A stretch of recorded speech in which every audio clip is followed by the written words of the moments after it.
Ya, masih bersama saya dalam After Hours with Helmi Yahya dengan tamu saya, seorang ahli, seorang doktor dalam bidang mikrobiologi yang sekarang memimpin lembaga Eijkman.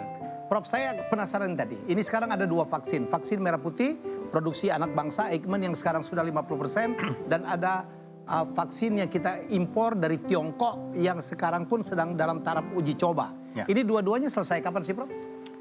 Ya, Diharapkan bisa di-deliver ke masyarakat. yang vaksin Sinovac yang dari Tiongkok itu sudah mencapai fase 3, uji klinik fase 3. Ya. Jadi ini diharapkan kalau ini selesai sekitar mungkin awal tahun depan, kalau semuanya berjalan baik, maka Badan POM tentu akan menilai bahwa dia layak untuk diberi izin edar ya setelah uji. Nah, yang vaksin merah Itu putih kira-kira kapan, Prof? Estimasi Prof Amin? harusnya sih paling lambat pertengahan tahun depan itu sudah. Jadi belum tentu Januari ya seperti diisukan selama ini ya? Kalau lihat prosedurnya sekitar 6 bulan dari sejak penyuntikan pertama kemarin, ya harusnya sampai semester pertama tahun depan ya. Oke. Kecuali kalau ada kemudian ada namanya semacam percepatan. Percepatan? Kalau misalnya 50% dari jumlah orang yang harus dites itu ternyata semuanya hasilnya sama, maka tidak usah nunggu sampai selesai 100%. Oh. Itu bisa di Berapa penyuntikan sih, Prof? kan totalnya orangnya 1.620. Oke. Berapa kali penyuntikan? 2 kali. 2 kali. 2 kali penyuntikan. Katanya kemarin ada yang sudah disuntik terkena lagi ya, Prof? Ya, tapi belum diketahui apakah Itu penyebabnya apa, Prof? kita belum tahu apakah dia mendapatkan vaksin atau placebo. Kan ada 2 grup. Placebo tuh yang pura-pura gitu ya? Ya, disuntik tapi tidak ada isinya. Padahal itu mungkin vitamin aja kali ya? Mungkin ya, tapi tidak ada yang tahu. Peneliti tidak tahu, subjeknya juga tidak tahu. Kenapa, Prof? Harus ada yang disuntik dengan placebo bukan vaksin? Ya, nanti harus dibandingkan 2 kelompok itu. Oh. Kan terpapar dengan situasi yang sama. Berapa persen dari yang disuntik, berapa persen dari yang tidak dapat vaksin, itu yang kemudian sakit misalnya. Oke. Nah, jadi harus ada pembanding. Jadi kalau ada berita katanya kok disuntik vaksin kok masih kena, itu ya penyebabnya ya? Ya, nah, ini dia. mungkin. Oke. Diduga relawan vaksin di Bandung kena COVID, diduga dapat suntikan placebo. Diduga ya? Diduga placebo. Itu nanti harus dibuka kemudian. Cukup clear. Kalau merah putih kira-kira bisa beredar di masyarakat kapan, Prof? Kita harapkan awal tahun depan kita bisa memberikan ke Bio Farma, kemudian Bio Farma akan meneruskan dengan uji klinik. Uji klinik itu ada fase 3, 1, 2, 3. Kalau dalam keadaan normal itu masing-masing sekitar 6 bulan, jadi mestinya kan 18 bulan. Tapi dalam situasi seperti ini mungkin akan bisa dipercepat. Menjadi? Menjadi sekitar 6 sampai 9 bulan. 6 sampai 9 bulan. Jadi berarti sampai dengan akhir tahun Oktober, 2021. November. Akhir tahun 2021 baru selesai uji kliniknya, sehingga kita mengharapkan awal tahun 2022 itu bisa mendapatkan izin edar. Ya, nah, untuk mengisi kekosongan itulah kemudian kita menggunakan vaksin dari luar negeri. Sinovac. Sinovac. Jadi untuk jangka panjang sebenarnya 50% dari kebutuhan vaksin dalam negeri itu diharapkan dipenuhi oleh merah putih.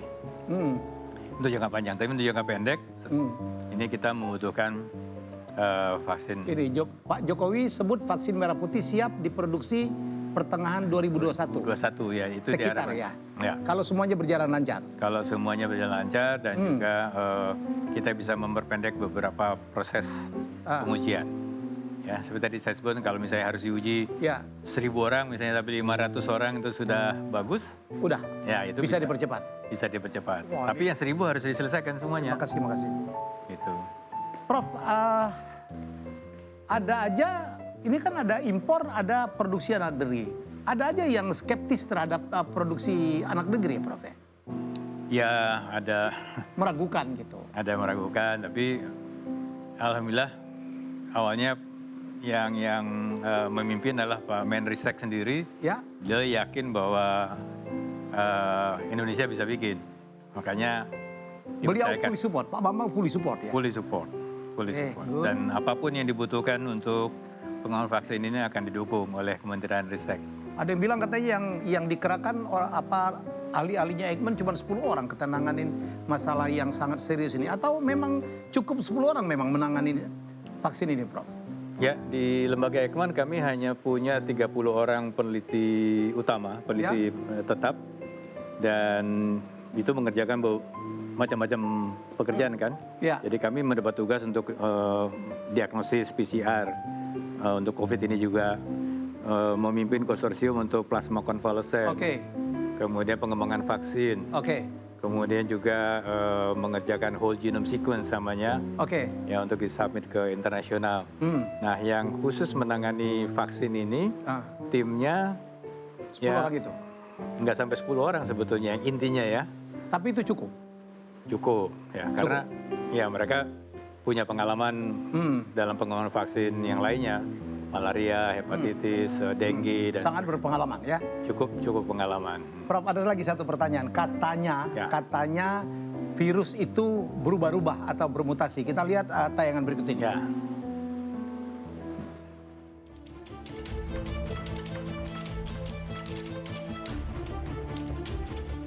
Peningkatan jumlah yang sangat signifikan pada pasien corona meyakinkan mutasi virus corona D614G telah ada di Indonesia. Peneliti dari Pokja Genetik Fakultas Kedokteran Kesehatan Masyarakat dan Keperawatan UGM berhasil mengidentifikasi whole genome sequencing 4 solat COVID-19 dari Yogyakarta dan Jawa Tengah, di mana 3 diantaranya mengandung mutasi virus yang disebut D614G. Mutasi D614G pada virus SARS-CoV-2 memiliki tingkat infeksius atau berdaya infeksi 10 kali lebih tinggi.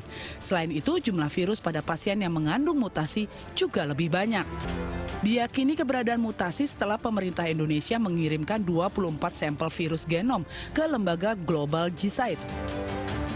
Hasilnya 9 diantaranya bermutasi menjadi virus corona jenis baru yaitu D614G.